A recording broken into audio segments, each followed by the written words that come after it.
শ্রীকৃষ্ণ দর্শকর্মা ভান্ডার উদ্বোধন হলো জাফরপুর চালবাজার।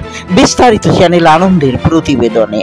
27শে আগস্ট 2025 গণেশ চতুর্দশীর পবিত্র দিনে উদ্বোধন হলো জাফরপুর চালবাজারে শ্রীকৃষ্ণ দর্শকর্মা ভান্ডার।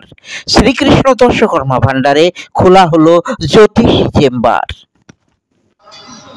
আপনাদের এই শ্রীকৃষ্ণ দর্শকর্মা ভান্ডারে আপনাদের কোন কোন জ্যোতিষীরা বসছেন?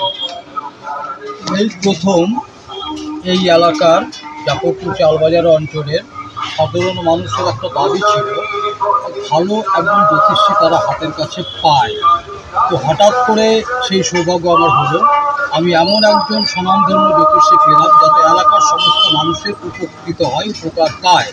এবং এই ভাগ্য পাল্টাবার জন্য তাদের যে একটা নিত্য একখানা তাদের পরিশ্রম, যে আমরা ছুটে ছুটে নানান জায়গায় যাই, আজকে তারা এখানে আসতে পারেন তাদের ভাগ্য পাল্টানোর জন্য।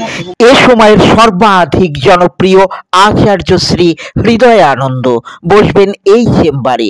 তিনি জ্যোতিষ, হস্তরেখা, বাস্তু ও গ্রহকে শান্ত করেন।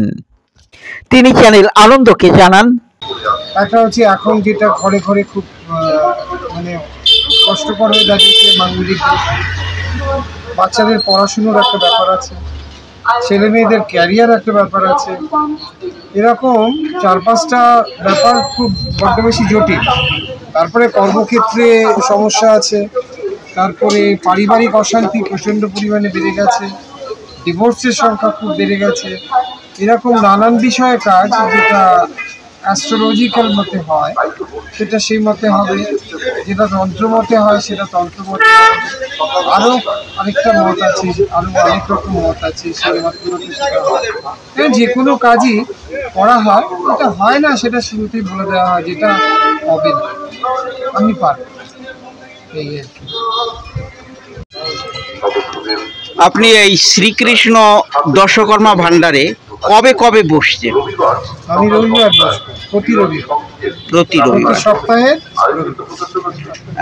বিকেল 4টে থেকে মোটামুটি রাত্রি 8টা হবে। বৈদিক, জ্যোতিষী, তান্ত্রিক, তিব্বতী, তন্ত্র সাধক, বাস্তু বিশেষজ্ঞ ও নানা সমস্যার প্রতিকারের সুপরামর্শ প্রদান করা হয়। আরও বলবেন আচার্য সপ্তর্ষি শাস্ত্রী। জ্যোতিষশাস্ত্র এবং তন্ত্রশাস্ত্র সম্মিলিতভাবে বিভিন্ন দিক রয়েছে, যেমন হচ্ছে সামুদ্রিক শাস্ত্র, হস্তরেখা বিচার, পুষ্টি বিচার। এই সমস্ত বিচারের সঙ্গে সঙ্গে বাস্তুতন্ত্র, প্রেততত্ত্ব এবং কৌলতন্ত্রের মধ্যে দিয়ে আমি সাধারণের প্রতিকার আমি সপ্তাহে একদিন বুধবার করে এই শ্রীকৃষ্ণ দর্শকর্মা ভান্ডার কলকাতায় বসছি।